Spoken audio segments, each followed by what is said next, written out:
অনুষ্ঠান মানেই আনন্দ, আনন্দ মানেই হলো খুশি, তাই না? একেবারে আজকে আমরা অনেক বেশি খুশি পরিবারের সবাই মিলে। কারণ হচ্ছে আমরা আজকে শপিং করতে যাবো সপরিবারে একেবারে মজা করে কেনাকাটা। কিসের জন্য এত আয়োজন? সবকিছু ভিডিওতে থাকবে একদম A to Z। আশা করছি ভিডিওর ১ম থেকে শেষ পর্যন্ত সঙ্গে পাবো। আসসালামু আলাইকুম। রোজই সিম্পল লাইফস্টাইল চ্যানেলে সবাইকে স্বাগতম। কাছে দূরে যে যেখান থেকে বসে আমার ভিডিওটা দেখছেন, সবাইকে অন্তঃস্থল থেকে অনেক অনেক ভালোবাসা এবং দোয়া। ওই যে বললাম শুরুতেই আজকে আমরা অনেক বেশি খুশি। সামনে আমাদের বিশাল বড় একটা প্রোগ্রাম, সেই প্রোগ্রামে আমরা সবাই অ্যাটেন্ড করব। তার জন্য আগে থেকে একটু প্রিপারেশন নেওয়া। যদিও সেটা ফেব্রুয়ারির ৪ তারিখ, আমরা কিন্তু এখন থেকেই প্রিপারেশন নেওয়া শুরু করে দিয়েছি। কারণ আগে থেকে যেহেতু আমি অনেক বেশি ব্যস্ত মানুষ, একটু সময় পেলেই সেটা একটু গুছিয়ে নেওয়ার চেষ্টা করি। সকালে ঘুম থেকে উঠেই যে নিত্যদিনের আমার কাজ থাকে, সেই কাজগুলো হচ্ছে ঘরদুয়ার পরিপাটি করা। সেই ঘরদুয়ার পরিপাটি করে আমরা সবাই মিলে সপরিবারে রেডি হয়ে বেরিয়ে পড়েছি। আমরা চলে যাচ্ছি শপিং এর উদ্দেশ্যে। কোনো মার্কেট আসলে চয়েস নেই। একেকটা মার্কেটে একেকটা জিনিস পাবো এটা জানি। আর একটা মার্কেটে যদি সবগুলো পছন্দের হয়ে যায় তবে তো কোনো কথাই নেই, তাই না?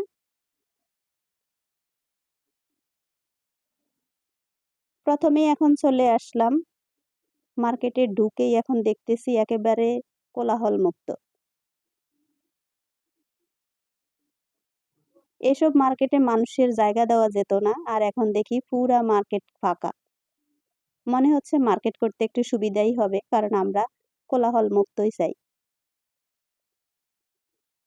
ঘুরে ঘুরে নিজের পছন্দের সব জিনিসপত্র কেনাকাটা করব। তাই গিয়ে আপনাদেরকে সবকিছু দেখাবো, আর এখন দেখাচ্ছি আমরা একটু ঘুরে ঘুরে কেনাকাটা করি। ভিডিও কিছুক্ষণ একটু অফ থাকবে, তাই বেশ কিছুক্ষণ শপিং করে টোরে সবাই অনেক বেশি টায়ার্ড হয়ে গিয়েছি। ভাবলাম একটু হালকা পাতলা খাবার খাওয়া যায়। আসলে সবকিছুতেই কষ্ট আছে, তাই না? শপিং করতে এসেও কিন্তু এই যে ঘোরাঘুরি, মনে হচ্ছে অনেক বেশি কষ্ট। তাই একটু বসে রিল্যাক্স হওয়ার জন্য আমরা একটু হালকা পাতলা খাবার খাবো। প্রথমে টিস্যু আর পানি দিয়ে গিয়েছেন। যেহেতু আমরা একটু টায়ার্ড হয়ে গিয়েছি, তাই আমরা চিন্তা করলাম প্রথমে একটু ড্রিঙ্কস খাওয়া উচিত। তো আমি লাচ্ছি অর্ডার দিয়েছি।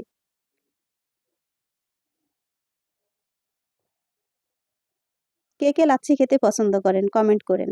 আমি মার্কেটে আসলেই প্রথমে একটু লাচ্ছি খেয়ে নিই।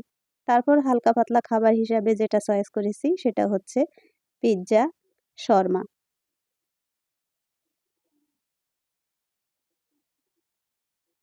মনে হচ্ছে এই রেস্টুরেন্টের খাবারগুলো মোটামুটি ভালো। শর্মাটা অনেক বেশি দেখতে সুন্দর, লোভনীয় লাগছে। আমি কিন্তু এই খাবারগুলো যদিও আমি পছন্দ করি না, আমার ছেলে-মেয়ের জন্যই কিন্তু আমাকে খেতে হয়। আমি না খেলে ওরা অনেক বেশি রাগ করে যে, "মার্কেটে আসলে আমরাই শুধু খাই, তুমি খাও না।" তাই আজকে কিন্তু আমি নিজেও খাচ্ছি। খাবারটা একটু গরম, গরম ছিল তো তাই একদম অনেক বেশি মজাদার মনে হচ্ছিল। আর চিকেনটা মনে হয় একদম ফ্রেশ ছিল, খেতে অনেক বেশি ভালো লাগছে।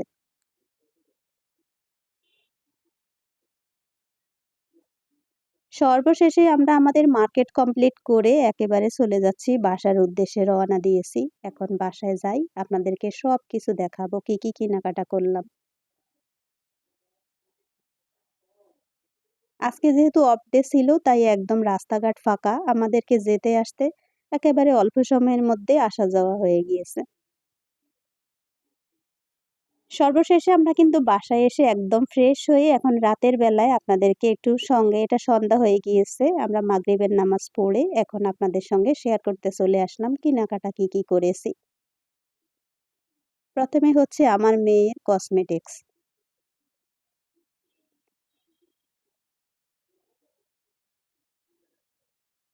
ওই যে অনেক ৯ মাস বলতে পারি, একেবারে আল্লাহর কাছে সেজদায় পড়ে একটা মেয়ে চেয়েছিলাম যে, "আল্লাহ একটা মেয়ে দিও।" তো আল্লাহ আমার কথা কবুল করেছেন। একটা রহমতি মেয়ে দিয়েছেন। এখন মেয়ে যদি কোনো কিছু চায় সেটা আমি না করতে পারি না। আলহামদুলিল্লাহ আমার মেয়ে আজকে অনেক সুন্দর, সুন্দর কসমেটিক্স কিনেছে, যেগুলোর দাম এটা হলো $36। এই $36 খালি এই একটা জিনিসের দাম।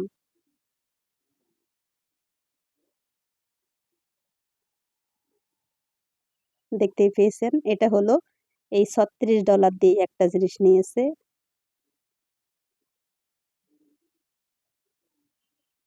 তো একটু ওখানে হলো 30% ডিসকাউন্ট ছিল, তাই একটু দাম কম এসেছে। এই ক্রিমটাও নিয়েছেন, এটাও হচ্ছে এরকমই $28।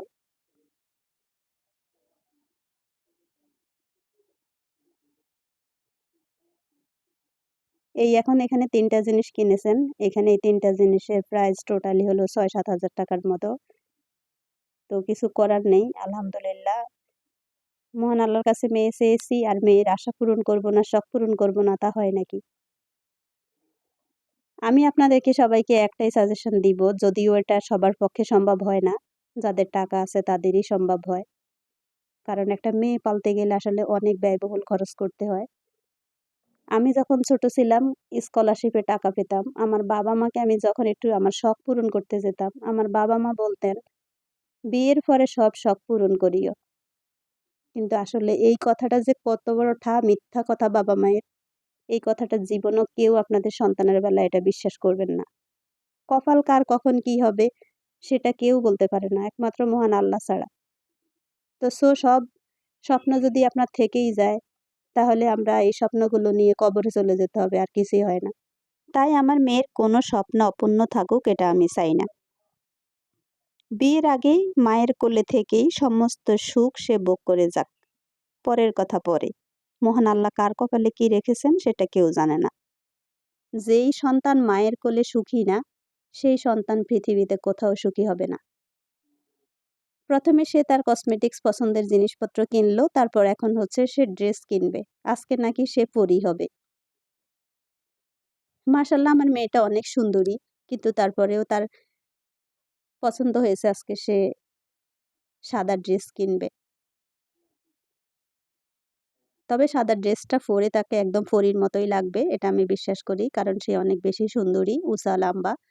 এক কথা শেষ, আমার মেয়ে অনেক ভালো একটা প্রিন্সেস। আমার প্রিন্সেসের জন্য সবাই অনেক বেশি দোয়া করবেন। আজকে সে একটা সাদা ড্রেস কিনছে, তার মামার বিয়েতে এই ড্রেসটা পরে সে পরী হয়ে যাবে। সাদা ড্রেসটা কিন্তু অনেক অনেক বেশি সুন্দর।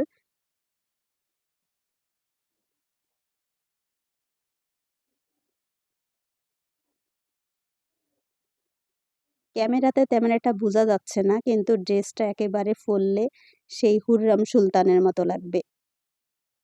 আগে থেকেই বলতাম আমার মেয়েকে, একেবারে হুররামের মতো তুমি লম্বা, হুররামের মতো সুন্দরী। তাই তোমাকে যেই কোনো কিছু পরলেই হুররামের মতো লাগবে। ওই কথা বলতে বলতে আমার মেয়ে ঠিক হুররাম হয়ে গিয়েছে। এখন যদি কপাল ভালো হয় তাহলে সুলতান পেয়ে যাবে। সবাই অনেক বেশি দোয়া করবেন আমার মেয়েটার যেন কপালটা ভালো হয়, ভাগ্য যেন ভালো হয়। সে পড়ালেখায় অনেক ভালো। সে ইন্টারমিডিয়েট ফার্স্ট ইয়ারে পড়ে, আপনারা সবাই জানেন। এখন ভালো একটা ইউনিভার্সিটিতে চান্স পেলে অনেক বেশি খুশি। দেখতেই পাচ্ছেন ড্রেসটা পরে তাকে কত পরীর মতো লাগছে। একটু টায়াল দিয়ে মাকে দেখাচ্ছে। শেষে ছেলের কেনাকাটা। ছেলেদের কেনাকাটা করতে আসলে সময় বেশি লাগে না। ওদের নির্ধারিত ড্রেস কালেকশন থাকে। সেখানে গিয়ে পছন্দ মতো খালি ফিক্সড প্রাইজের দোকান, সেখানে যাবে, পছন্দ করে কেনাকাটা করে নিয়ে আসবে। তো আমার ছেলে একেবারে তার ২ টা প্যান্ট কিনেছে। কেন জানি সে খুব ব্লাক কালার পছন্দ করে। আমার কিন্তু এই জীবনে কখনো কোনো ড্রেস, শাড়ি ব্লাক কালার নেই। আমি কেন জানি ব্লাক কালার দেখতে পারি না। কিন্তু সে ব্লাক কিনবেই। তারপর একটা কফি কালার আর একটা ব্লাক কালার প্যান্ট কিনেছে, আর একটা ব্লেজার কিনে দিয়েছি।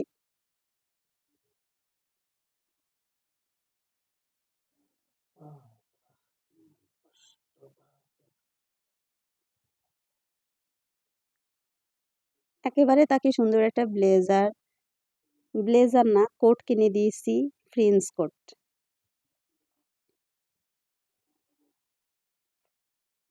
সে কিন্তু প্রিন্স কোটটাও ব্লাক কালার চেয়েছিল। আমি তাকে ব্লাক দেইনি। এটা হচ্ছে একেবারে ডার্ক ব্লু। গায়ে দেওয়ার পরে তো অবশ্যই আপনাদেরকে দেখাবো। এখন তো সে গায়ে দিবে না। তাই এখন আমরা সবকিছু একটু গুছিয়ে দেখছি, বাসায় এনে আপনাদের সঙ্গ শেয়ার করছি। দেখতেই পেয়েছেন কোটের কালারটা কিন্তু হচ্ছে এরকম ডার্ক ব্লু। আমার ছেলেটা একেবারে সিম্পল থাকতেই পছন্দ করেন। আমার ছেলে-মেয়ে দুটোই সিম্পলের মধ্যেই হলো স্মার্ট থাকতে পছন্দ করেন। একেবারে সিম্পল জিনিসপত্র ওদের অনেক বেশি পছন্দের। তাই আমিও সিম্পল রাখতেই পছন্দ করি। তো তার পছন্দের কোট কিনেছে। এবার হচ্ছে আমার জুয়েলারি। মেয়েদের জুয়েলারি সত্যি কথা হচ্ছে বড়, বড় যখন সেট তৈরি করব এগুলো আলমারিতেই থেকে বুড়া হয়ে যায়। দেখতেই পেয়েছেন আমি এখানে কিন্তু আমার সেই জীবনের ১ম শুরু থেকে এই পর্যন্ত যতগুলো জুয়েলারি গোল্ডের জিনিসপত্র কিনেছি, সবগুলো কিন্তু এখানে রেখে দিয়েছি সুন্দর করে। আজকে হঠাৎ করে নামিয়ে দেখতেছি সবগুলো তো আসলে পরা যাবে না, যেকোনো একটা সেট পরবো। কোন সেটটা পরলে ভাল লাগবে আপনারা কিন্তু আমাকে পছন্দ করে দিবেন। যেহেতু এখন আগের মতো সেই ২০ বছর আর ২৫ বছর বয়স নেই, গলা জুড়ে গয়না পরার। একেবারে সিম্পল করে পরবো, তারপরেও কি পরবো সেটাই নিয়ে একটু দেখছি আর আপনাদের সঙ্গে শেয়ার করছি, আপনারা সাজেশন দিবেন। এই বড়, বড় সেটগুলো আসলে কখনোই পরা হয়নি। এই কিনে আলমারিতেই রেখেছি, যদি কখনো বাড়ি-টাড়ি করি, বিক্রি করে তারপর বাড়ি করব। সেজন্যই কিন্তু কখনো এখন আর এটা পরা হয় না। বাট হচ্ছে আলমারিতে এটা সুরক্ষিত আছে। এই ছোট সেটটা কিছুদিন আগে বাবার বাড়িতে পরে গিয়েছিলাম।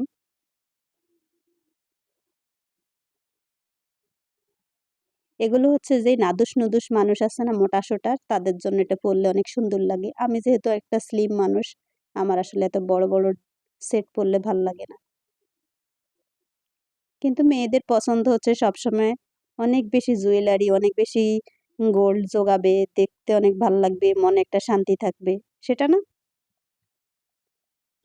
আগে তো গোল্ডের বড়ি কম ছিল, তখন টুকিটাকি করে কিনতে কিন্তু এই যে গোল্ডগুলো দেখছেন পুরা এতগুলো, এগুলো আসলে একদিনে কখনো কিনা হয়নি। এগুলো ২৪ বছর ধরে কিনেছি। কিছুদিন আগে আমি একটা ভিডিও দিয়েছিলাম আমার অন্য চ্যানেলে মনে হয়। সেখানে আমি বলেছি প্রতি মাসে সেলারি উঠাই আমি একটা করে গোল্ড কিনবো। তবে এখন আর বড়, বড় গোল্ডের কোনো স্বপ্ন নেই। ছোট, ছোট কিনবো, ছোট, ছোট ইউজ করব। মনে হয় প্রতিদিনই একটা করে সেট ছোট, ছোট করে ইউজ করব। যেটা হচ্ছে আমার ব্যবহার করে আমি আমার শখ পূরণ করে যাব। এই যে সেটটা দেখতে পাচ্ছেন, এই সেটটা আমি কোনো এক সময় কিনেছি আমার ৬ ভাইয়ের বিয়ে, তাদের হলুদের অনুষ্ঠানে পরব বলে। কিন্তু কোনোদিনই আর পরা হয়নি। এই সবগুলো গোল্ড এখন আমার সুরক্ষিত আলমারিতে। আপনারা এখান থেকে বলবেন আমি কোন সেটটা পরলে আমাকে বেশি ভাল লাগবে। এই সেটটা হলুদে পরার জন্যই কিনা, হলুদের শাড়ির সাথে ম্যাচিং করে। কিন্তু এটা কখনোই পরা হয়নি আর, এভাবেই আছে। সর্বশেষে এই হলো আমাদের মার্কেট, শপিং, আনন্দের মুহূর্ত সবকিছু আপনাদের সঙ্গে কিন্তু শেয়ার করে ফেলেছি। সামনে কিন্তু অনেক ভালো, ভালো আরো ভিডিও আসবে। বিয়েতে যাবো, সেই অনুষ্ঠানে সবার সাথে পরিচয় হবে, সব মানুষ আসবে, আমার বাসায় আসবে, আমরা যাবো, অনেক মজা করব।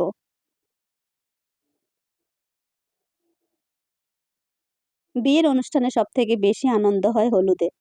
আর যেটা হলুদের অনুষ্ঠানটা আসলে হচ্ছে কমিউনিটি সেন্টার সেখানে হবে। তাই আমরা বাসায় কোনো ঝামেলা নেই। আমরা ওখানে যাবো। ওখানে গিয়ে আনন্দ করব। সেটা তো অবশ্যই ভিডিও বানাবো আপনাদের সঙ্গে শেয়ার করব। আশা করছি আজকের ভিডিওটা আপনাদের ভালো লেগেছে। ভালো লাগলে ছোট্ট একটা লাইক দিয়ে পাশে থাকবেন। আর যারা আমার চ্যানেলে নতুন চাইলে কিন্তু চ্যানেলটা সাবস্ক্রাইব করে সঙ্গে থাকতে পারেন। অলরেডি যারা এই কাজটা করে ফেলেছেন তাদেরকে অসংখ্য ধন্যবাদ। আমি এখন পেঁয়াজু ভাজি গরম, গরম শীতকালে পেঁয়াজু খাই। আর আপনারা সবাই আমার জন্য অনেক বেশি দোয়া করবেন। আমার পরিবারের জন্য দোয়া করবেন। আপনাদের জন্য অন্তঃস্থল থেকে অনেক, অনেক দোয়া ও শুভকামনা সবার জন্য। সবাই অনেক বেশি ভালো থাকেন। যারা ফেসবুক থেকে ভিডিওটা দেখছেন, প্লিজ একটা শেয়ার করে দিবেন। যারা ফেসবুক পেজ থেকে দেখছেন, তারা একটা ফলো দিয়ে দিবেন। ভিডিওর ভালো এবং মন্দ দিক একটা কমেন্ট করে জানাবেন। ভালো না লাগলে একটা ডিসলাইক দিবেন। ভালো লাগলে একটা লাইক দিবেন। এটা আপনাদের কাছে রিকোয়েস্ট। এরকম লম্বা একটা চামচ তৈরি করবেন আর এই চামচ দিয়ে এরকম ভাজা পোড়া জিনিস উঠাতে খুব সহজ হয়। হাত পুড়ে যাওয়ার কোনো সম্ভাবনা নেই। যেহেতু লম্বা চামচটা এটা একদম দূর থেকে উঠানো যায়। হাতের মধ্যে কোনো স্পর্শ লাগে না। দেখতেই পাচ্ছেন গরম গরম পেঁয়াজু ভাজা হয়েছে। এখন শুধু খাওয়ার পালা। চা দিয়ে মজা করে পেঁয়াজু খাবো আর আপনারা অনেক বেশি ভিডিওতে এনজয় করেন। আজকের ভিডিওটা এখানেই শেষ করে দিব। সবাই অনেক বেশি ভালো থাকেন।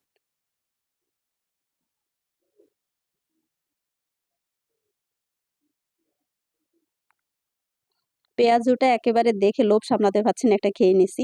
আপনারাও কিন্তু ভালো থাকেন, আমিও খেতে যাই। আল্লাহ হাফিজ। আসসালামু আলাইকুম।